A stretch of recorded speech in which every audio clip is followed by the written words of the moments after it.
Yo me imagino que usted ha escuchado en nuestro contexto mucho acerca de Charles Spurgeon. Charles Spurgeon es reconocido como el príncipe de los predicadores porque hizo un gran ministerio en su tiempo en la tierra. Y él mismo cuenta, es un relato que él mismo cuenta de una experiencia súper interesante que él tuvo en el año de 1857, en octubre. Él iba a predicar en un lugar que le llamaban Crystal Place. Crystal Place era como un mega auditorio, un lugar, un centro de eventos y convenciones, de exposiciones. Y este lugar era capaz de reunir decenas de miles de personas. Para que ustedes tengan una idea, cuando la reina de ese momento en Londres fue a ser coronada, reunió cerca de 40,000 personas. Luego lo reconstruyeron el templo, o no el templo, este lugar, este centro de convenciones. Y aquí, en octubre del 1857, con una asistencia de 26,600 asistentes, Spurgeon tuvo un gran sermón, una gran predicación como siempre. Sin embargo, escucha lo interesante de la historia. 2 días antes, él fue al lugar a probar la acústica. Recuerde que no había mucho sistema de sonido en ese momento. Y él estaba buscando el lugar donde pondrían el púlpito para ver cómo su voz se proyectaba mejor, proyectar de manera que alcanzara el mayor número de audiencia. Así que él mismo cuenta que él se paró, él tenía una voz bien potente, así como la del pastor Juan Carlos, y él mismo cuenta cómo a viva voz él hizo esta proclamación que Juan el Bautista hace en el texto de hoy: he aquí el Cordero de Dios que quita el pecado del mundo. Solamente para probar y proyectar el poder de su voz, pero también el alcance en este gran auditorio. Spurgeon pensó que el edificio estaba vacío y no lo estaba. Según él mismo relata, un obrero estaba en una de las galerías y escuchó la frase: he aquí el Cordero de Dios que quita el pecado del mundo. Y este obrero fue convencido de pecado y con el tiempo se convirtió en un seguidor de Cristo.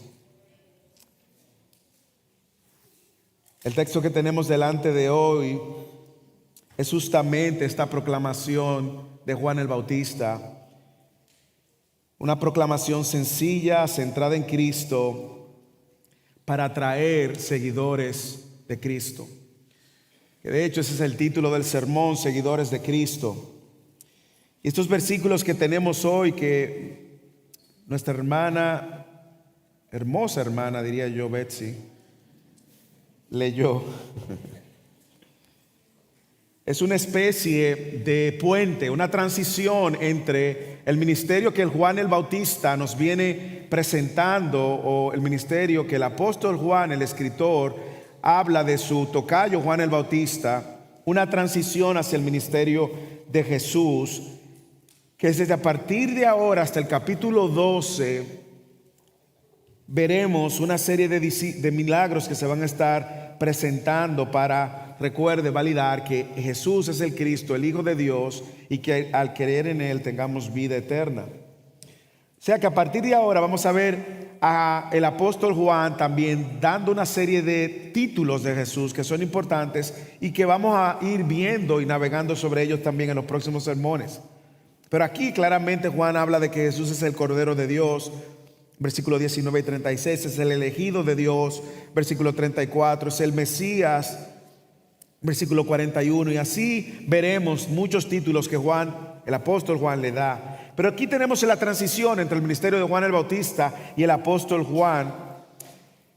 Y es probablemente una de las últimas veces, no la última vez que vamos a escuchar de Juan el Bautista, pero una de las últimas veces donde vamos a ver a Juan Juan el Bautista siendo el protagonista de la porción del texto. Ahora, a la luz del texto de hoy, ¿cuál es la idea que queremos fijar en el corazón de nosotros? Por lo menos en aquellos que se han declarado ser seguidores de Cristo. Y aquellos que no lo son, pues que puedan tener un oído para lo que implicaría, o por lo menos tener una idea de lo que es un seguidor de Cristo o qué se requiere, o aquellos que creen que son seguidores y no lo son. Pero la idea que queremos comunicar es que un seguidor de Cristo conoce al Cordero de Dios.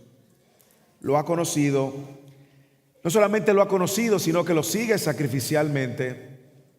Y no solamente lo sigue, no solamente lo ha conocido, lo sigue sacrificialmente, sino también que lleva a otros a conocerlo. Encontró el Cordero y va a ir inmediatamente para que otro lo conozca. Y esas son las tres verdades que quiero comunicar de un seguidor de Cristo. Un seguidor de Cristo conoce al Cordero, lo ha conocido. Un seguidor de Cristo también sigue a Cristo sacrificialmente. Y un seguidor de Cristo lleva a otros a conocer a Cristo. Vamos a navegar juntos, vamos a masticar juntos esta porción que está súper interesante y que va a ser de bendición y edificación para todos. Versículo 29 al 34. Un seguidor de Cristo conoce al Cordero de Dios. Mira el versículo 29 al 34. Qué interesante esta transición. Y como lo dije la semana pasada, el apóstol Juan, quien escribió el Evangelio, nos presenta el ministerio de Juan el Bautista en una serie de días. Mira el primer día. Al día siguiente, así empieza el versículo 29. Juan el Bautista, vio a Jesús que venía hacia él y dijo: ahí está el Cordero de Dios que quita el pecado del mundo. Este es aquel de quien yo dije: después de mí viene un hombre que es antes de mí, porque era primero que yo. Yo no lo conocía, pero para que él fuera manifestado a Israel, por esto yo vine bautizando en agua. Siga leyendo, versículo 32.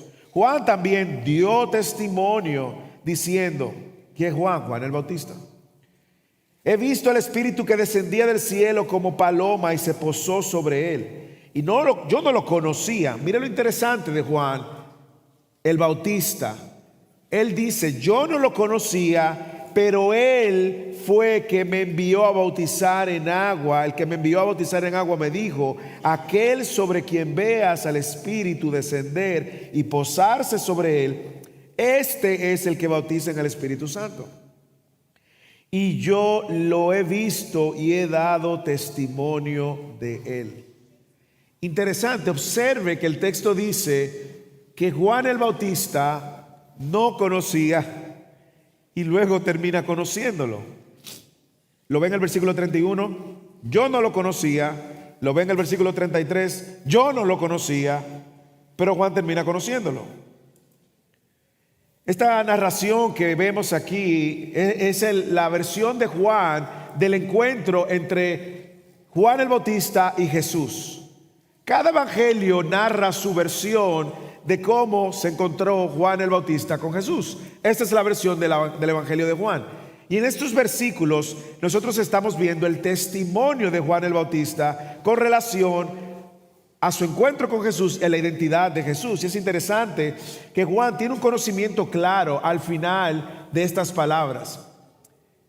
Y si usted se da cuenta, él lo identifica primero como el Cordero de Dios y luego lo identifica como el Hijo de Dios, aquel sobre quien el Espíritu de Dios posa. Usted se preguntará, como me preguntaba yo, ¿por qué Juan el Bautista decía que no lo conocía? ¿A qué se está refiriendo? Lo dice 2 veces, lo vimos. Recuerde que Juan el Bautista era pariente de Jesús, era hijo de Elizabeth, y Lucas, el Evangelio de Lucas en el capítulo 1, versículo 36, dice que Elizabeth y María eran parientes. No dicen qué tipo de parentesco, primas, hermanas, no lo dice, pero eran parientes. Por lo que Elizabeth le llevaba algunos 6 meses de embarazo a María. No era tanta la diferencia. Y probablemente ellos crecieron en un ambiente donde pudiéramos decir que se conocían. Por lo tanto, las palabras de Juan el Bautista no era que él no conocía a Jesús. El problema era que Juan el Bautista no lo conocía como el Cordero de Dios, el Hijo de Dios, Dios mismo, hasta que sucede lo que el mismo Juan el Bautista dice que sucede. Todo cambió de no conocerlo a conocerlo cuando él tiene el encuentro que tiene el momento de bautizarlo. Y yo creo que no solamente es lo que sucedió con Juan el Bautista, yo creo que es lo que ha sucedido con muchos de nosotros, que tenemos un conocimiento de Jesús. Oh sí, Jesús murió en la cruz, hoy es el domingo de Ramos, el próximo domingo de resurrección. Claro que conocemos a Jesús en un conocimiento meramente, probablemente intelectual, histórico, pero en un conocimiento de una revelación que nos muestra que efectivamente este es más que un profeta, más que cualquier líder religioso, más que cualquier ser humano que vivió en la tierra con poderes sobre especiales. No, hubo un encuentro que nos da la perspectiva correcta de quién es Jesús a la luz de una iluminación que tenemos, que Dios nos da los ojos para verlo. Juan el Bautista no fue la excepción, él tuvo que pasar por el mismo proceso. Ahora, ¿qué tiene que suceder para que usted deje de ser alguien que cree que lo conoce y tener un conocimiento general de Jesús a ser alguien que lo conoce? ¿Qué tiene que suceder? Mire las tres cosas que suceden con Juan el Bautista y que han sucedido en todos los seguidores de Cristo. Dios viene a él, Jesús viene a él. Versículo 29, al día siguiente Juan vio a Jesús que venía hacia él. Lo segundo es que Dios le permite verlo como la provisión para la salvación de sus pecados. He aquí el Cordero de Dios que quita el pecado del mundo. Y tres, el Espíritu de Dios tiene que sellar esa confirmación en nosotros. Lo que sucede con Juan el Bautista es que de saber que Jesús era un relacionado, un familiar, pasó a conocerlo de manera correcta a través de la revelación que Dios le dio por medio del Espíritu Santo. De alguna manera tiene que suceder lo mismo en todo el que es seguidor de Cristo. Dios viene de nosotros, Dios es que nos encuentra. Primera de Juan dice: nosotros amamos a Dios porque Dios nos amó primero. Segundo, tenemos que ver que Él es el único proveedor para la solución del problema de nuestro pecado y que no hay otro. Y tercero, el Espíritu Santo tiene que sellar esa verdad en nuestros corazones de manera que ahora sigamos a Jesús en sus condiciones. Mire cómo Jesús es quien sale al encuentro. Es lo mismo que sucede con nosotros. Sucedió con los discípulos, sucedió con el apóstol Juan, sucedió con los primeros discípulos, los primeros 300 años de la iglesia, sucedió con todos los seguidores de Cristo en el mundo. Jesús siempre nos llega al encuentro. Él se interpone en nuestros planes, Él cambia nuestra vida, cambia nuestra perspectiva y todo cambia cuando tenemos un encuentro con Jesús. Lo segundo, Él nos abrió los ojos al igual que Juan para verlo a Él como la única provisión de salvación. Juan dijo: he aquí el Cordero de Dios que quita el pecado del mundo. Y no solamente eso, mira lo interesante que Juan ahora tiene una perspectiva correcta a la luz de aquel encuentro que tuvo cuando lo fue a bautizar, que Dios abrió los ojos, el Espíritu de Dios le confirmó que era Él. Es que Juan no solamente sabe que Él es el Cordero de Dios que quita el pecado del mundo. Lea conmigo el versículo 30. Él ve a Jesús como completamente Dios y completamente hombre. Mira el versículo 30. Este es aquel de quien yo dije: después de mí viene un hombre, completamente hombre, que es antes de mí porque era primero que yo. Eso es imposible de que lo haga cualquier hombre. Tiene que ser un hombre que sea Dios, que ha existido antes y que puede entonces ahora encontrarse con Él y darle un entendimiento correcto de quién es Él. Ahora bien, ¿cuáles son las implicaciones? Hay tanto en estos versículos. Yo le decía a los pastores esta semana, y quiero compartírselo a la iglesia, esto es un paréntesis en el sermón, que nosotros dijimos que Juan va a durar como un año y algunos meses. Yo creo que Juan no va a tomar más de un año y 6 meses. Así que yo espero que usted no se canse de Juan. Cierro el paréntesis.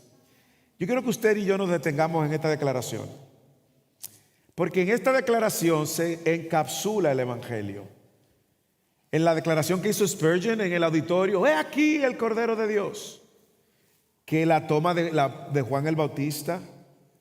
Mire las implicaciones que tiene esta declaración. Juan dice: ahí está el Cordero de Dios que quita el pecado del mundo.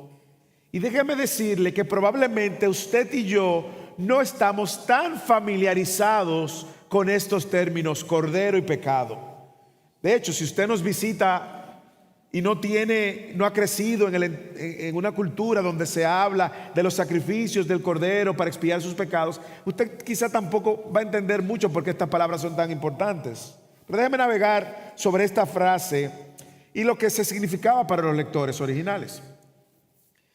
El pueblo de Israel, sobre todo, que era la audiencia original, estaba muy familiarizado con esta combinación de palabras. Recuerde que el Cordero de Pascua, que de hecho se celebra en esta próxima Semana Santa, en Éxodo capítulo 12, Dios había ordenado al pueblo de Israel que sacrificara un cordero. ¿Para qué? Para cuando enviara el ángel de la muerte, antes de liberar al pueblo de la esclavitud de Faraón, que ya tenía más de 400 años siendo esclavos, y que ya a través de Moisés y el juicio de Moisés había ordenado unas plagas, y el Faraón, su corazón se endurecía. Y en el último acto que Dios va a hacer para probar que Él es Dios, Dios dice: voy a matar a los primogénitos.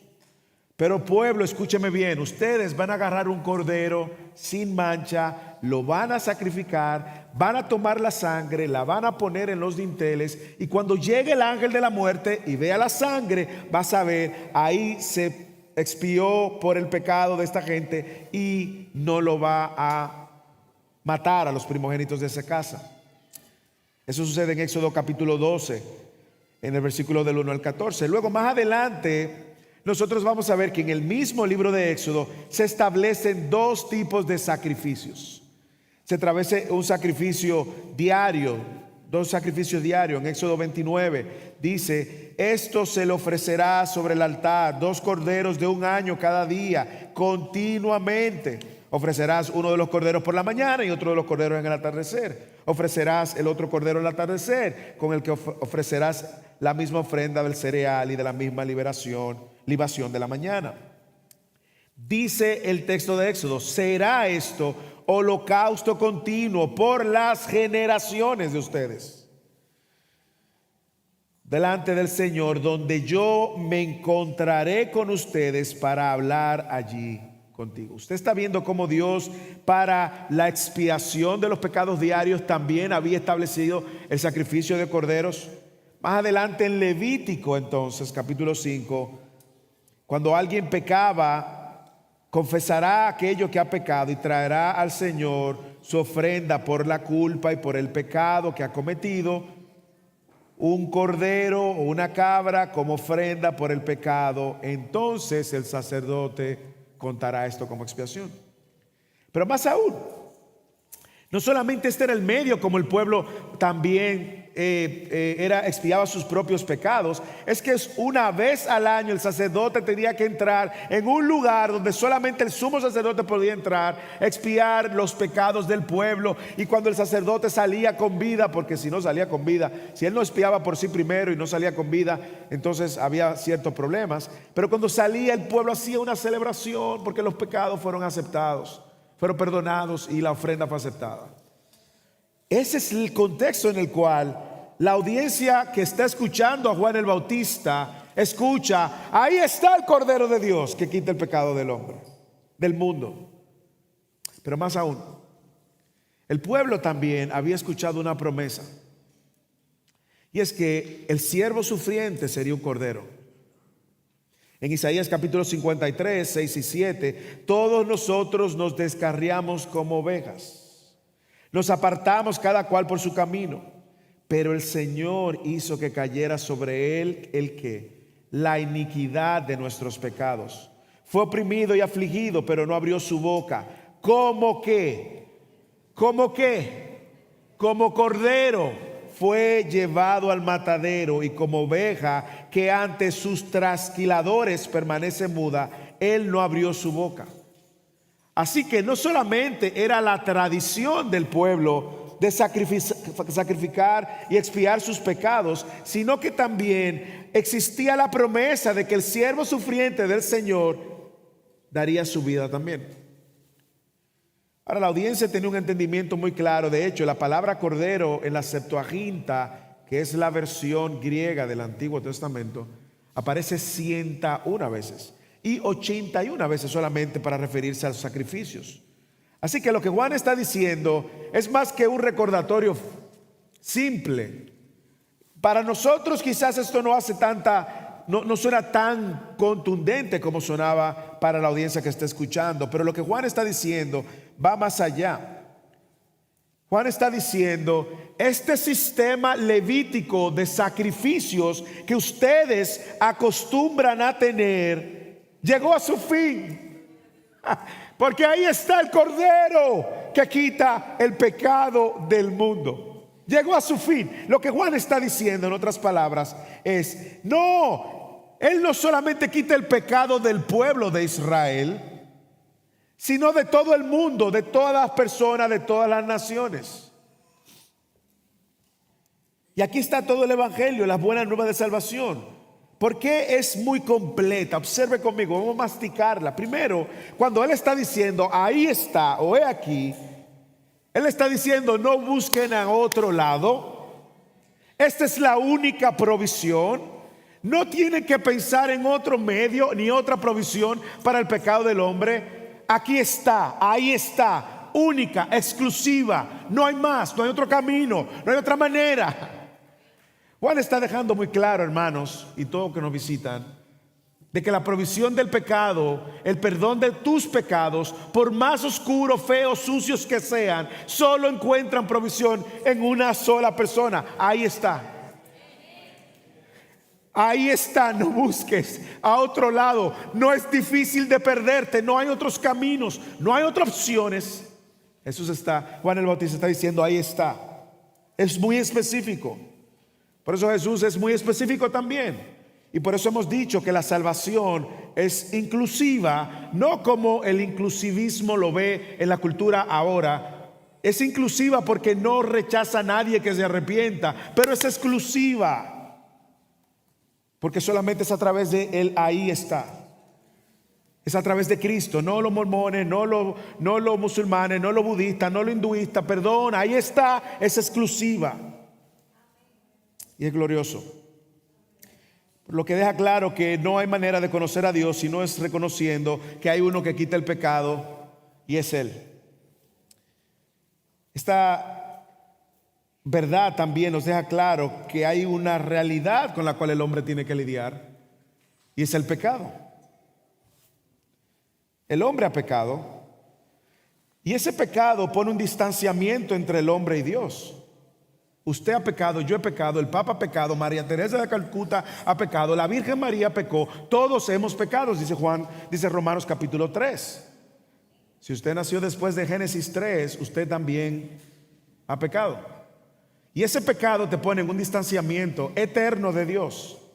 Y no hay manera de que tú puedas pagar por tu pecado, por una sola falta, una sola falta.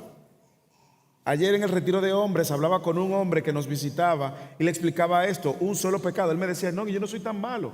Ah, no, vamos a ver. ¿Tú has hecho esto? Sí. ¿Tú has hecho yo? Sí. ¿Tú has hecho? Pues tu pecado. Todos hemos pecado y la declaración que Juan el Bautista está diciendo aquí deja muy claro que hay un problema que resolver. Hay algo que hay un obstáculo, no sé si usted lo puede ver, que quitar. Y que el hombre por sí mismo no puede quitarlo. Ese pecado no te permite ni te permitirá tener una relación o una comunión personal con Dios. El pecado debe de ser pagado, expiado, removido de alguna manera. Y antes el pueblo lo hacía por medio del sacrificio de los corderos. Pero aquí Juan el Bautista dice, hay uno solo que puede quitar el pecado. ¿Y qué está diciendo Juan? ¿Por qué le digo que esta frase encapsula todo el evangelio? Porque Cristo es la única provisión que Juan está proveyendo. He aquí he aquí el Cordero de Dios que quita el pecado del mundo. Ahí está usted, yo, los anteriores, los presentes y los futuros. Y la verdad es que la cuarta realidad que esa frase encapsula es que todo hombre solo va a poder remover ese obstáculo de su relación con Dios a través de este Cordero. No hay otra manera. Así que, ¿qué hizo que Juan, de no conocer, conociera? Es que primero Jesús salió al encuentro con él, como siempre nos sale al encuentro, y Dios le abre los ojos a él para que él pueda ver que él es la única provisión para quitar sus propios pecados. Y no solo eso, reconocerlo, aceptarlo y creerlo. Pero también el Espíritu Santo interviene aquí. Esto es una actividad trinitaria lo que estamos viendo aquí. Versículo 31, mire, Juan dijo: yo no lo conocía, pero para que él fuera manifestado a Israel, por esto yo vine bautizando en agua. Mire lo que Juan está diciendo, Señor, hay tanto. Juan está diciendo, imagínense, en mi niñez, en mi adolescencia con Jesús, en cada quien haciendo su vida, él como trabajando con su padre José, yo en los montes comiendo cualquier cosa como andaba Juan el Bautista. Yo no lo conocía. Y Juan está diciendo, pero eso fue necesario para que él fuera manifestado a Israel. Y fue necesario que yo vine a bautizarlo en agua, porque en ese momento era que yo lo iba a conocer. ¿Cuándo, Juan? Versículo 32. Juan dio testimonio diciendo: he visto el Espíritu que descendía del cielo como paloma y se posó sobre él. Wow. Aquella narración que encontramos en los otros evangelios, por ejemplo, el evangelio de Marco dice que cuando Jesús salió del agua, también ve y escucha. Juan el Bautista aparentemente es la otra persona que entiende que esto, que no es una paloma, si usted sabe de gramática, dice como paloma, es un símil, se posó sobre él. Déjeme decirle que esto no es al azar. No sé si usted sabe que Juan el Bautista también conocía de las profecías. Jesús lo llama el último profeta. Y había una profecía muy particular sobre el Mesías, donde decía que el Espíritu se iba a posar. Y parece que Dios ya le había dicho a Juan el Bautista que aquel sobre quien posara el Espíritu, esa profecía que existía, ese era el Mesías.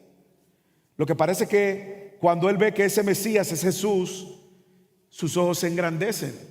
Mire la profecía de Isaías 42, versículo 1. Isaías 42 dice: este mi siervo, a quien yo sostengo, mi escogido, a quien mi alma se complace, he puesto mi espíritu sobre él. Y esa palabra he puesto es la misma palabra que Juan usa para decir se posó sobre él. Juan está haciendo un énfasis de que el Espíritu Santo, al posarse sobre él, permanece sobre él. Esa es la confirmación de que Jesús era el Mesías. Y ahora él lo ve no como Jesús, quizás, aquí estoy especulando porque no tenemos data de esto, no es Jesús con quien quizás yo corría cuando éramos adolescentes, el pariente cercano, no. Este es el Mesías. Pero mire lo interesante, que su experiencia no gobierna, sino la revelación escrita dada por Isaías es la que informa su experiencia. Y él se somete a esa realidad. Una manifestación donde está la Trinidad. Y hermanos, y yo no sé si usted puede aprender de esto, pero es lo que sucede con nosotros en el momento en que Dios nos alcanza, abre nuestros ojos, vemos a Jesús como el Salvador. ¡Bum! El Espíritu Santo nos convence de pecado, de que somos pecadores. ¿Y qué hacemos? No hay una persona a quien Dios convenza de pecado y que al mismo tiempo no corra al Cordero de Dios que quita el obstáculo. Es lo mismo. Probablemente usted está aquí, está escuchando esto por primera vez, y probablemente esta es la manera de Jesús salir a tu encuentro y abrir tus ojos y mostrarte que hay un gran obstáculo, un gran abismo entre tú y Dios por causa de tu pecado del cual tú eres responsable. Y que no vas a poder removerlo ni porque vengas todos los días a la iglesia, ni porque vayas a misa, ni porque haga la primera comunión, la segunda comunión, la tercera comunión, te cases por la iglesia católica. No, no hay manera de removerlo. Solo hay una persona que lo remueve y es Cristo, el Cordero de Dios, que quita el pecado del mundo. ¿Qué hace el Espíritu Santo? Nos muestra nuestra miseria y nos muestra su suficiencia. Y ahora, mire cómo Juan el Bautista termina estas palabras. Y yo lo he visto y he dado testimonio de que este es el Hijo de Dios. Déjenme decir algo ahora que vamos a escuchar en los próximos 21 capítulos de Juan durante el año y medio que tengamos. Cada vez que usted ve a Juan diciendo el Hijo de Dios, está diciendo no que fue hijo, criatura de Dios, sino que es de la misma esencia de Dios. Cada vez que usted ve al Hijo de Dios, es afirmando su deidad, la deidad de Jesús. Así que Juan identifica a Jesús por lo que hace, quita el pecado, y por quien Él es, el Hijo de Dios. Juan el Bautista lo conocía como lo conoce mucha gente en la historia, pero ahora, luego de que sus ojos son abiertos, ahora Él lo conoce por lo que Él hace, quita el pecado, y por quien Él es, el Hijo de Dios, el Cordero de Dios, que quita el pecado del mundo. Este es un gran testimonio de Juan el Bautista. Hermanos, déjeme decirle, porque pudiéramos pasar mucho más. Usted está aquí, mucha gente está aquí. No hay manera de conocer a Dios si no es por medio de su Hijo, quien es completamente Dios, completamente hombre, la única provisión de Dios para el pecado de todo aquel que cree en Él. La única provisión. ¿Usted lo cree eso?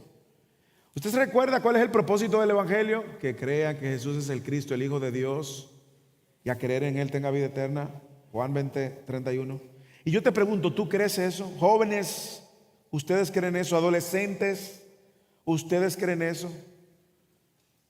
Aún los niños de 6 años en adelante que mantenemos aquí, ¿ustedes creen eso? Al menos de que tú no veas a Jesús como la única provisión para el pago de tus pecados, no vas a poder conocerle. Tú puedes conocer mucho de mucho, pero si no lo conoces así, no vas a poder conocerle. Y te pregunto, es un examen muy rápido. ¿Tú has visto tu necesidad? ¿Tú has visto tus pecados? ¿Y has visto la necesidad de que tus pecados, tu desobediencia, tu rebelión contra Dios sean perdonados? ¿Cómo tú tratas de saldar esa deuda con Dios? ¿Tú lo has visto primero? ¿Tú estás consciente de que solo hay una manera? Y que no es por la religión, ni es por tus buenas obras, ni por tu moral, sino por medio del Cordero de Dios, el único capaz de quitar el pecado que te condena y te aleja de Dios. La buena noticia es esta: hay un solo camino, hay una sola verdad. Y esa verdad va a requerir que hombres y mujeres pecadores como nosotros podamos ver nuestra miseria y podamos ver al Cordero de Dios y conocerle. Ser su discípulo y seguidor de Cristo requiere conocerlo de esta manera. Y le voy a decir algo con amor. Usted puede decir que es seguidor de Cristo, pero si usted no lo conoce así, no lo ha visto así, probablemente usted está siendo seguidor cultural, cristiano nominal, que creo que es peor que ser ateo. Porque usted se va a pasar toda su vida engañándose en la iglesia, viniendo a la iglesia y creyendo que es un seguidor de Cristo, pero su vida negando esa realidad. Y va a morir y probablemente vas a abrir los ojos en el lugar que no esperabas. Un seguidor de Cristo conoce al Cordero de Dios, al único capaz de haber quitado el pecado de su corazón y reconciliarlo. Y eso sucede porque Cristo te salió al encuentro, porque Cristo te abrió los ojos y porque el Espíritu Santo te lo confirmó en tu corazón. Segundo, un seguidor de Cristo no solo conoce al Cordero de Dios, sino que lo sigue sacrificialmente. Mira el versículo 35 al 39 y ayúdame a identificar de qué manera esto encaja con esto que estoy diciendo. Al día siguiente Juan estaba otra vez allí. ¿Cuál Juan? Juan el Bautista, con 2 de sus discípulos. Y vio que Jesús pasaba y dijo otra vez. Ahora mire lo que hace Juan el Bautista. Juan el Bautista está con 2 de sus discípulos y él ahora quiere informarle a 2 de sus discípulos que él no es el que quita el pecado, que el bautismo en agua no es el que quita el pecado, sino el Cordero. Y hace la declaración por segunda vez. De hecho, esa frase, el Cordero de Dios, no aparece tanto en el Nuevo Testamento. Vuelve a aparecer en Hechos, vuelve a usarlo Pedro, pocas veces. Pero mire lo que hace Juan el Bautista a sus discípulos. Dijo, ahí está el Cordero de Dios. Y los 2 discípulos le oyeron hablar. ¿Y qué hicieron con Jesús? Le siguieron. Juan el Bautista apuntó a sus discípulos donde Jesús. Los discípulos de Juan el Bautista escuchan hablar a Jesús. Y luego de que escuchan hablar a Jesús, ¿qué hacen? Le siguen. Y Jesús se volvió y viendo que le seguían, les dijo, ¿y ustedes qué buscan? Parece una pregunta irónica, pero interesante. Y ellos le dijeron, Rabí. Esa respuesta inmediatamente responde a que ellos estaban aceptando su autoridad y más aún estaban dispuestos a someterse a su autoridad, que traducido quiere decir maestro. Y ellos le preguntan, ¿dónde te hospedas? Vengan y verán, les dijo Jesús. Y entonces fueron y vieron dónde se hospedaban y se quedaron con él aquel día porque eran las 4 de la tarde. Aquí vemos, lee el versículo 35 otra vez, que pasó un día. Como dije, Juan el apóstol está escribiendo al día después, nos está narrando cronológicamente estos acontecimientos. Así que al día siguiente sucede esto. Y yo diría que el apóstol Juan, quien escribió el Evangelio, viene preparándonos desde los primeros versículos de la carta del Evangelio hasta aquí para llevarnos al Hijo de Dios y transicionar. Y aquí en estos versículos es donde sucede la transición. Se ve muy claro una transición de Juan el Bautista, que viene dando testimonio. Ahora Jesús entra en acción. Y ahora ha llegado el momento del protagonista del Evangelio, del Hijo de Dios. Y mire qué hermosa transición. Una transición de negación y una transición de sacrificio. ¿Por qué? Hermanos, porque Juan el Bautista tenía seguidores, ¿sí o no? Tenía seguidores. Y tenía discípulos. ¿Y qué hace Juan el Bautista con su influencia? Apunta a la gente al lugar correcto. Yo no sé, en esta generación de celebridad y que todo el mundo quiere tener muchos seguidores en las redes sociales y queremos tener seguidores, no sabemos ni para qué, gente que ni nos conoce, ni nos nada, pero queremos tener seguidores y algunos se llaman influencers. Miren lo que hace un influencer que tiene seguidores. Apunta a la gente a Cristo. Y Juan el Bautista, eso es lo que hace. Él andaba con sus discípulos, versículo 36, él vio a Jesús que estaba pasando por ahí. Imagínense este encuentro, quizás Jesús iba en la carretera, él iba caminando de un lado, iba del otro lado, vio a Jesús, él andaba con 2 discípulos. Dice, hey, miren ahí, ese es el Cordero de Dios. Y los discípulos dicen, ¿de verdad? Y los discípulos dejan a Juan. Y ahora van a escuchar a Jesús. Y escuchan a Jesús y le dice, Juan, gracias. Y siguen a Jesús. Pero como yo decía, un discípulo de Jesús sigue a Jesús sacrificialmente, porque lo que yo veo aquí en Juan es que seguir a Jesús sacrificialmente siempre, subraye, siempre, repito, siempre implica negarte a sí mismo. Un discípulo de Jesús siempre, repito, siempre va a negarse a sí mismo. Mire cómo Juan lo hace. Él se niega a sí mismo primero, no tomando el lugar de Mesías y el Salvador, sino de él menguar para que sus discípulos conozcan al verdadero Salvador. En otras palabras, yo creo que tenemos que aprender de Juan el Bautista. A nosotros que nos encanta buscar gloria y ponernos en el centro de las cosas y creer que somos los Mesías, aprendamos de Juan el Bautista. Juan el Bautista se quita del medio. Él no toma el lugar del Mesías, él no toma el lugar del Salvador, él no lo es. Y déjeme decirle que la próxima vez que nosotros escuchemos de Juan el Bautista, usted quiere que le diga qué es lo que Juan el Bautista dice. ¿Está listo para escuchar esto? ¿Dónde están los hermanos que les gusta el chisme? Digan amén. No, mentira, no digan amén. Pero están listos para escuchar la próxima vez que escuchamos de Juan el Bautista lo que él dice en el capítulo 3. Mire lo que dice Juan el Bautista. Vuelve a aparecer hasta el capítulo 3. Después del encuentro de Jesús con Nicodemo, al final aparece Juan el Bautista. Y mire lo que Juan el Bautista dice. Surgió entonces una discusión entre los discípulos de Juan y los judíos acerca de la purificación. Y vinieron a Juan y le dijeron: Rabí, mira, aquel que estaba contigo al otro lado del Jordán, de quien diste testimonio. ¿Cuál testimonio? Este testimonio del capítulo 1. Él está bautizando y todos van a donde él. En otras palabras, estos discípulos tienen como un celo, porque están viendo a Jesús haciendo ministerio y preocupados porque ya ellos no están siguiendo a Juan el Bautista, sino que están siguiendo a Jesús. Y Juan les respondió: mire qué hermoso. Ningún hombre puede recibir nada si no le es dado del cielo. Ustedes mismos son mis testigos de que dije: yo no soy el Cristo, sino que he sido enviado delante de él. El que tiene la novia es él, el novio. Pero el amigo del novio que está allí lo oye, se alegra en gran manera con la voz del novio. Y por eso, mire qué humildad, este gozo mío se ha completado. Es necesario que él crezca y que yo disminuya. Qué hermoso, qué hermoso. Juan el Bautista está dando un testimonio de lo que implica negarse a sí mismo. Juan el Bautista está dando un testimonio de lo que implica servir sacrificialmente a la causa de Cristo.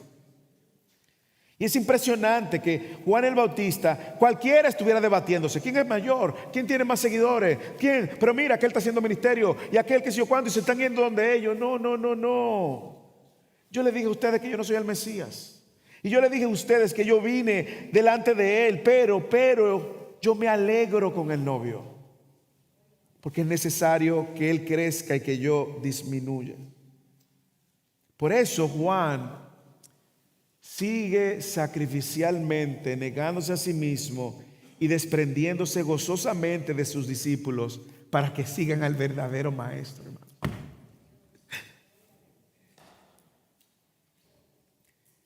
Sigan al verdadero maestro. Me encanta. Porque Juan el escritor usa la palabra seguir como 19 veces en el Evangelio. Y aquí cuando dice que los discípulos siguieron a Jesús, esa palabra que describe seguir, describe la unión de una persona con otra en relación a un maestro y un discípulo. En otras palabras, estos dos discípulos empezaron a seguir a Jesús, dejaron a Juan el Bautista y ya no seguían bajo la autoridad de Juan el Bautista, sino de Jesús. ¿Eso no fue lo que dijo Jesús también cuando la gente lo oye? En Juan 10, lo veremos quizás no sé cuándo. Juan capítulo 10, cuando lleguemos al 10. ¿Qué dice Juan? ¿Qué dice Jesús en Juan 10? Mis ovejas oyen mi voz. ¿Y qué hacen? Y me siguen. ¿Por qué? Porque yo las conozco. Me siguen. Y dice Jesús: y yo le doy vida eterna y no perecerán jamás. Y más aún, dice Jesús, y nadie me la va a arrebatar de mi mano. Es glorioso. Y lo que pasó con los discípulos de Juan el Bautista es justamente lo que Jesús ha dicho. Escucharon al verdadero Mesías, no que Juan el Bautista fuera Mesías, pero escucharon al Mesías y decidieron seguirle. No sé si usted puede ver la progresión que pasa con estos discípulos también. Juan lo apunta a Jesús, ellos oyen de Jesús, siguen a Jesús, y eso es lo que hace un discípulo: se niega a sí mismo, se quita del medio para que sus discípulos escuchen a Jesús y le sigan. Él se niega a sí mismo. Él no está en el negocio de construir su propio reino o de ponerse mayor o más grande. No, él apunta a los demás a Cristo. ¿Para qué? Para que ellos también puedan ver a quien él ha conocido. Un discípulo de Jesús se niega a sí mismo, sigue sacrificialmente también, reordenando sus vidas alrededor de Jesús. Y preste atención a esto, porque yo creo que aquí nos nos golpea a todos. Y digo que nos golpea a todos porque cuando nosotros seguimos a Jesús, Jesús no reordena su vida alrededor de la nuestra. ¿De acuerdo? Sino nosotros alrededor de Él. Mire lo que pasa con los seguidores de Jesús. Jesús se volvió, lo vio y le dijo: ¿qué ustedes buscan? Le dijeron: Rabí, traducido es maestro, ¿dónde te hospedas? Algunos entienden que Jesús, al hacerle esta pregunta, está más o menos cuestionando sus motivaciones, probando sus motivaciones. Porque Jesús, usted sabe, Jesús no está buscando fans. Jesús no está en el negocio de tener más followers como ahora. No. Está buscando seguidores. Así que Jesús, de alguna manera, dicen algunos, está confrontando realmente qué ustedes buscan. Aprobación, comodidad, identidad, posición, o un maestro nuevo que está de moda. Un mejor plan de vida quizás. Y Jesús, al probar sus corazones y su respuesta Rabí, denota que ellos no querían. Al decirle Rabí, decirle dónde tú te hospedas, esa combinación en esa respuesta denota que ellos no querían un momento con Él. ¿Por qué?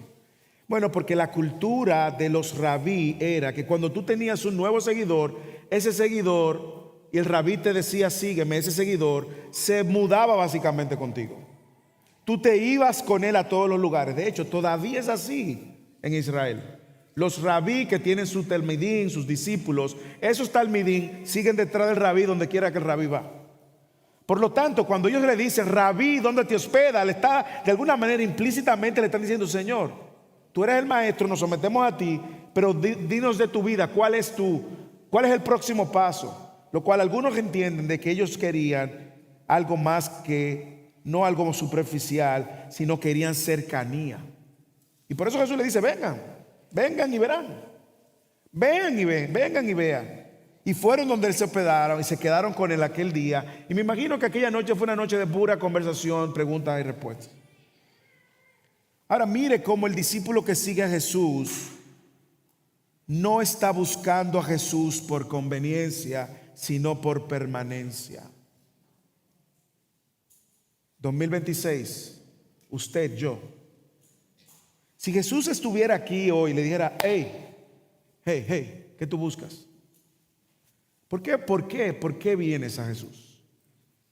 ¿Por conveniencia? ¿Porque estás en medio de un apuro? ¿Porque tienes a alguien enfermo? ¿O porque tú mismo estás enfermo? ¿Porque se murió alguien y tú le temes a la muerte y estás buscando una póliza de vida para no ir al infierno? ¿Por qué buscas a Jesús? No, porque es de moda. Hijos que acompañan a sus padres y están aquí. ¿Por qué tú estás aquí? Porque mi papá me dijo que tengo que venir aquí. ¿Por qué buscas a Jesús? ¿Por conveniencia o por permanencia? ¿Por tener un momento para que Jesús resuelva tu problema y ya? ¿O realmente tú estás dispuesto a seguir a Jesús y reordenar tu vida alrededor de Jesús? Como estos tuvieron que hacerlos. Ellos tuvieron que hacerlo. Estos discípulos de Juan el Bautista probablemente salieron en la mañana con otros planes. Y en el camino, ¿qué pasa con estos discípulos de Juan el Bautista? Le pasa lo mismo que nos pasó a todos. Jesús salió al encuentro. Alguien nos apuntó a Jesús, escuchamos de Jesús y dijimos: bye Juan, ahora sigo a este rabí. Y más aún, toda la vida de ellos ahora iba a girar en torno a Jesús, no Jesús acomodándose a sus vidas. Hermanos, y esto tiene miles de implicaciones y aplicaciones. ¿Por qué? Bueno, porque nosotros vemos a Jesús como el mago que nos va a sacar del apuro. Vemos a Jesús como la póliza para no ir al infierno, aunque verdaderamente el creer en Jesús nos da la salvación y la vida eterna. Vemos a Jesús o buscamos a Jesús cuando estamos en un apuro. Las cosas van a salir de nuestras manos. Ay, Jesús, ayúdame ahora. Señores, si somos honestos, ¿qué ha pasado muchas veces cuando se resuelve el problema? ¿Qué ha pasado? Los que tenemos más tiempo en la iglesia sabemos que la gente viene cuando está en apuro y por ahí mismo sigue cuando se resuelve el problema. ¿Sí o no? Buscando a Jesús por conveniencia. Pero déjeme decirle otra manera como nosotros vemos a Jesús. Y es que seguir a Jesús para nosotros implica que Jesús ahora haga todo lo que yo quiero que haga. Por lo tanto, mi relación con Jesús va a estar determinada si y solo si Jesús no me saca de mi zona de confort. Porque si Jesús me saca de mi zona de confort, no, ahí no. Ya tú eres muy religioso. Ese Jesús que tú sigues te está demandando. Mire lo que pasó con estos. Ellos tuvieron que cambiar los planes, su agenda, su agenda de ese día. Ellos terminaron pasando la noche con quien no pensaba que iba a pasar la noche. Y lo que sucede más adelante es que luego también toda su vida cambia. Yo quiero, iglesia, invitarte a que quites de tu cabeza la idea de que ser seguidor de Cristo es una vida de acomodarnos, es una vida de comodidad, es una vida de placer, es una vida sin problemas, es una vida sin aflicción, sin enfermedad. Si tú has escuchado ese evangelio, ese es otro evangelio.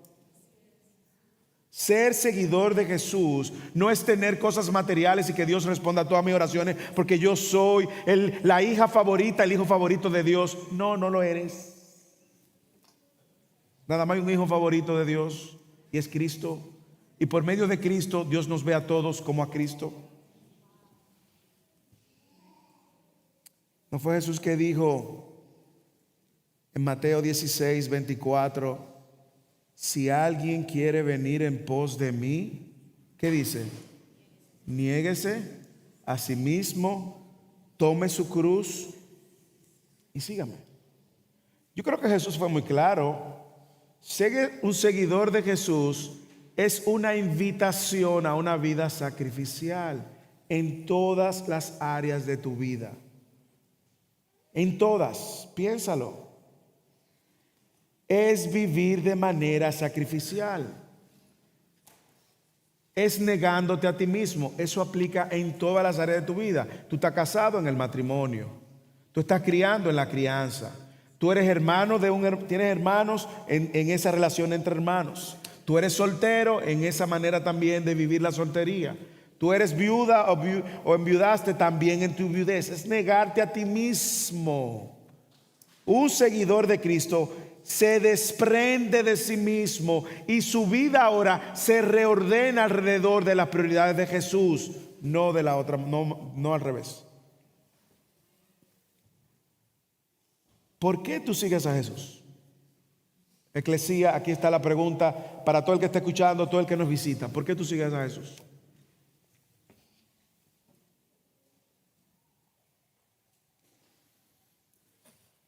Si Jesús te hiciera la misma pregunta que le hizo a estos discípulos de Juan el Bautista, ¿qué buscas?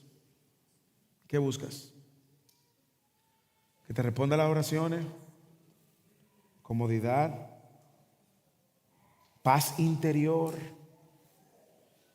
¿Sanidad física? ¿Bienestar en esta tierra? ¿Un empleo? Si no lo buscas porque te has dado cuenta que tu vida no tiene sentido si Él no es el Señor y el Salvador, si no lo buscas porque no reconoces que es el único que quita el pecado de tu vida, si no lo buscas porque Él es tu mayor tesoro, yo te animo a que revisites las motivaciones por lo que lo buscas. Cristo tiene que ser nuestro mayor tesoro. John Piper bien decía, si usted le preguntara que usted estuviera en el cielo sin enfermedad, sin dolor, con toda la riqueza del mundo, todo el bienestar, toda tu familia, todos tus seres queridos, con una paz interior y donde nunca vas a morir y no estuviera Jesús, aún así tú quisieras ese cielo. Hermanos, la respuesta debería de ser no. Porque no hay cielo sin Cristo. No hay cielo si Jesús no está. Y si nosotros no vemos nuestra vida cristiana y reordenamos nuestra vida alrededor de las prioridades de Jesús, probablemente nosotros somos seguidores de nosotros mismos y no de Cristo. ¿Cómo tú sabes si tus motivaciones son correctas o incorrectas? Bueno, solamente mira cómo Dios te está llamando a negarte a ti mismo y tomar tu cruz. Mira si tú estás huyendo de los retos que implica morir y negarte a ti mismo y vivir sacrificialmente. ¿Por qué? Porque un discípulo de Cristo que ha conocido el Cordero de Dios sigue a Cristo sacrificialmente. Y si hay algo que usted debe de llevarse en esta mañana es esa gran verdad. Finalmente, un seguidor de Cristo no solo conoce al Cordero personalmente, no solamente sigue a Cristo sacrificialmente, sino también que lleva a otros a conocer ese Cristo. Usted lo puede ver. Mire qué prioridad más clara en estos discípulos seguidores de Jesús. Uno de los dos que oyeron a Juan y siguieron a Jesús, usted ve la progresión. Juan conocía al Cordero de Dios. Juan tenía discípulos. Juan el Bautista apuntó a esos discípulos a donde el Cordero de Dios. Esos discípulos escucharon a Jesús. Mis ovejas oyen mi voz y me siguen. Y esos discípulos ahora siguen a Jesús. Y uno de esos dos era nada más y nada menos que ¿quién? Andrés. ¿Y qué hace un seguidor de Jesús? El que encuentra el Mesías y el que encuentra la solución a su pecado y la vida eterna. ¿Qué hace? Dígame usted. Si no es llevar a la gente donde ese. Ven que encontré el problema. Eso es lo que hace Juan. Lea conmigo en el versículo 40 en adelante. Uno de los dos que oyeron a Juan y siguieron a Jesús era Andrés, el hermano de Simón Pedro. Así que ya usted sabe que Andrés, antes de ser discípulo de Jesús, fue discípulo de Juan el Bautista. Y él encontró primero a su hermano Simón y le dijo: hemos hallado al Mesías, que traducido es Cristo. Entonces lo trajo a Jesús, y Jesús mirándole le dijo: tú eres Simón, hijo de Juan, y tú serás llamado Cefas, que quiere decir Pedro. Hermanos, qué hermoso cuadro de cómo debe de ser un seguidor de Cristo. Un seguidor de Cristo, alguien nos habló de Jesús, nosotros conocimos a Jesús, y un seguidor de Cristo, ¿qué hace? Lleva a la gente donde Jesús, porque ha encontrado al Cristo, ha encontrado la salvación. Y usted puede seguir la progresión de Juan. Me encanta este texto, está hermoso. Aquí inicia el ministerio de Jesús, y la semana que viene entonces vamos a hablar de los discípulos de Jesús que Jesús escoge. Pero aquí está la transición en nuestras narices. Es como un efecto multiplicador. Uno de los discípulos de Juan escucha, lleva a Jesús, lleva a otro, a su hermano. Y lo más interesante de esto, escuche, usted lo va a ver ahora y lo va a ver con Natanael. Es que estos discípulos no conocían a Jesús, pero ya Jesús lo conocía a ellos. Increíble. Mire, los primeros seguidores, Andrés escuchó a Juan, y Jesús ahora hace lo que él sabe hacer, y es transformar la vida de aquellos que le siguen. Mire cómo cambia el escenario y la vida de estas personas de un día a otro. ¿Qué convenció a Andrés de que tenía que hablarle a su hermano de que había encontrado el Mesías? Habla mucho de ellos. Ellos estaban esperando el Mesías, evidentemente. Pero me habla también de la relación entre hermanos, que a veces nosotros nos odiamos a nuestros hermanos. Pero mira lo que Andrés hace. Andrés sabe que Simón necesita al Mesías tanto como él. Y lo primero que él quiere es que su familia, su hermano, conozca a Jesús. Y cuando Simón llegó, Jesús lo miró y le dijo: tú eres Simón, hijo de Juan, tú serás llamado Cefas, que quiere decir Pedro. Hermanos, lo que decía el hermano Eddie al principio, ese llamado que tenemos todos los cristianos. Un cristiano está en el negocio de llevar a gente a conocer a Jesús. Porque se supone que ese encontró al Mesías, al Salvador. Y yo no sé ustedes, pero a veces nosotros encontramos una buena dieta. Mira, esta dieta me funcionó, te la mando. Mira, este app para que controles cualquier cosa, te lo mando. Y uno está en ese negocio todo el tiempo.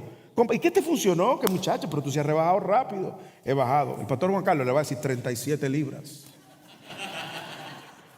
Juan Carlos, ¿qué tú estás haciendo? Yo necesito bajar 20, nada más 20. Cada vez que uno encuentra algo que funciona, algo que nos resuelve algún problema, y tenemos el verdadero interés de ayudar a otros, ¿qué hacemos? Lo compartimos.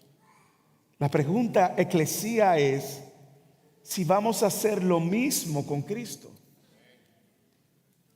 La pregunta es si nosotros vamos a ser de los seguidores que traemos la gente a Jesús. No somos los mesías de los que están quebrantados, no lo somos. No vamos a poder resolverle el problema ni la vida al otro, pero podemos hablarle de aquel que puede salvarlo. Y eso es lo que hace Andrés con su hermano Simón. Pero mire lo mejor que pasa con Simón. Y es que al encontrarse con Jesús, el Señor le cambia todo. Y ahora para Simón, para Andrés y para los discípulos que conoceremos la próxima semana, el Dream Team de discípulos, el Señor, la vida de ellos cambia. Eso es lo mejor de venir a Cristo. Probablemente aquí hay personas que han escuchado de Cristo. Lo mejor de venir a Cristo no es que tú vienes ni en tus términos ni cuando tú estás listo. Yo no creo que Simón Pedro estaba listo. Tú no vienes a Jesús ya listo, tú vienes como eres y Jesús te cambia. Usted lo puede ver. Jesús mirando le dijo: tú eres Simón, yo te conozco, hijo de Juan, yo te conozco. Ya tú no te vas a llamar Simón, tú te vas a llamar Pedro, Cefas. Hermanos, un discípulo de Cristo continuamente está trayendo a otros a Cristo. Es imposible que usted haya tenido un encuentro con Jesús y usted no quiera compartir con otros de las buenas nuevas que te han cambiado y que te han salvado. Es un efecto multiplicador y así es como crece la iglesia, así es como nosotros vivimos en obediencia. Pero nos toca reflexionar, eclesía. ¿Qué tan seguidores de Cristo somos? Eclesía, reflexionemos. ¿Cuántas personas? Esta es una pregunta rápida. ¿Cuántas personas? Ya tenemos un año, octubre, noviembre, diciembre, enero, febrero, marzo, 5 meses. ¿Cuántas personas le has hablado de Jesús? ¿A cuántas personas has apuntado a Jesús? ¿O cuántas personas le has traído para que conozcan o escuchen de Jesús? Sea que ellos acepten o rechacen. Eclesía, aquellos que son seguidores de Jesús, este es el modelo de evangelismo que cualquier creyente puede poner en práctica. Di lo que tú sabes y luego llévalo a Cristo, punto. No tienes que hacer un seminario de ir al seminario para evangelizar. Mire lo que pasa con Andrés. Escuchó, creyó, siguió, dijo: lo encontré. Hey, Simón, vamos, ven que lo encontré. Y escuchó a Jesús, luego escuchó a Jesús, creyó y siguió. Y sabemos lo que pasa con la vida de Pedro. Padres, ese es el modelo de evangelizar a nuestros hijos. Padres, este es el modelo de evangelizar a nuestros hijos. No se la compliquemos. Ustedes encontraron a Jesús, ustedes han escuchado a Jesús, su vida ha sido cambiada por Jesús. Apunten a sus hijos a Jesús. Ustedes no son el Mesías. Pero también, padres, modelemos a nuestros hijos que nuestra vida está y gira alrededor de Jesús. Jesús no es un add-on, no es una ayuda que ponemos. Jesús es el centro y eso se ve en sus prioridades, en sus decisiones. Eso se ve cómo usted ve su vida delante del Señor, cómo ve su relación con la iglesia, cuál es el rol que juega Dios en la dinámica de su vida, en sus decisiones, en el trabajo, en la vida de comunidad. Jóvenes que estás en la escuela o en la universidad, no te dejes intimidar. No te dejes intimidar. Habla de Jesús. Habla de Cristo, apúntalo a Cristo, testifícale a Cristo. Si te rechazan, no te están rechazando a ti, están rechazando la propuesta de la salvación.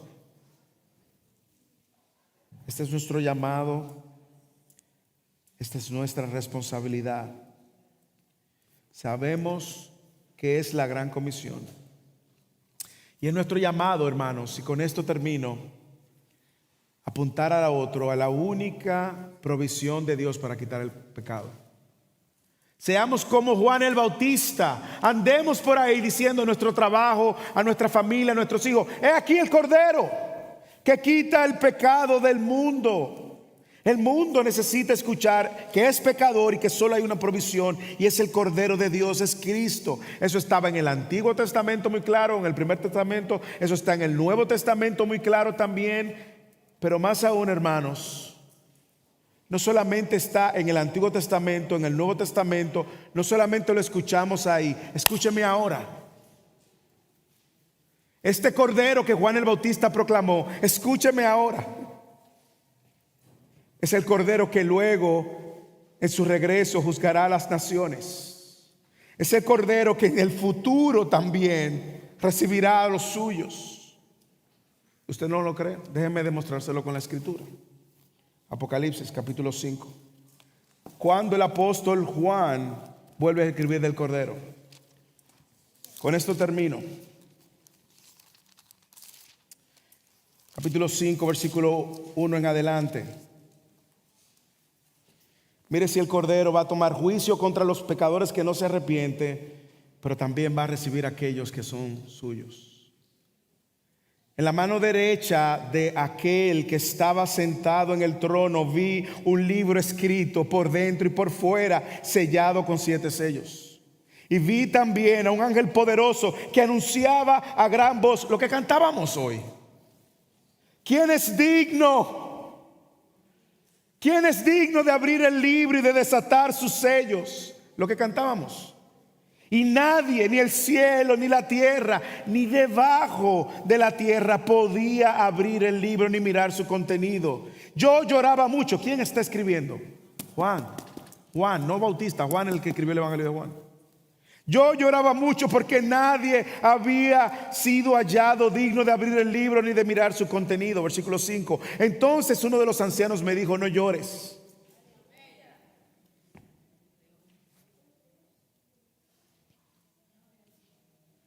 Mira el león de la tribu de Judá, la raíz de David. Él ha vencido para abrir el libro y sus 7 sellos. Y miré y vi dentro del trono con 4 seres vivientes y los ancianos. ¿A quién? A un cordero. Un cordero de pie como inmolado, que tenía 7 cuernos, 7 ojos, y que son los 7 espíritus de Dios enviados por la tierra. Él vino, el cordero, y él tomó el libro de la mano derecha de aquel que estaba sentado en el trono. Y cuando tomó el libro, los 4 seres vivientes y los 24 ancianos se postraron delante del cordero. Y cada uno tenía una arpa de copas de oro llena de incienso, que son las oraciones de los santos, y cantaban un cántico nuevo diciendo lo que cantábamos: digno eres de tomar el libro y de abrir sus sellos, porque tú fuiste inmolado y con tu sangre compraste para Dios gente de toda tribu, hermanos, ahí está usted, y de toda lengua y de todo pueblo y de toda nación, y los ha hecho un reino y sacerdote para nuestro Dios, y reinarán sobre la tierra. Versículo 11. Y miré y oí la voz de muchos ángeles alrededor de los seres vivientes y de los ancianos, y el número de ellos era miradas de miradas y millares de millares, que decían a gran voz: el cordero que fue inmolado es digno de recibir el poder, la riqueza, la sabiduría, la fortaleza, el honor, la gloria y la alabanza. Y yo oí decir a toda cosa creada, probablemente usted esté ahí, toda cosa creada que está en los cielos, sobre la tierra, debajo de la tierra y del mar, y todas las cosas que en ellos hay, al que está sentado en el trono y al cordero, sea la alabanza, la honra, la gloria y el dominio por los siglos de los siglos, de los siglos, de los siglos. Amén, hermanos. Ese es el cordero que no solamente fue inmolado en la cruz, a quien adoraremos en la eternidad. Un seguidor de Cristo conoce al Cordero. Un seguidor de Cristo le sigue sacrificialmente. Y un seguidor de Cristo lleva a otros a un encuentro con Él. Que el Señor nos bendiga. Y si usted hoy no ha estado aquí sin conocer a ese, es nuestra oración, que tu corazón se derrita por Él, que puedas ver tu miseria y al Salvador. Padre, gracias por tu palabra.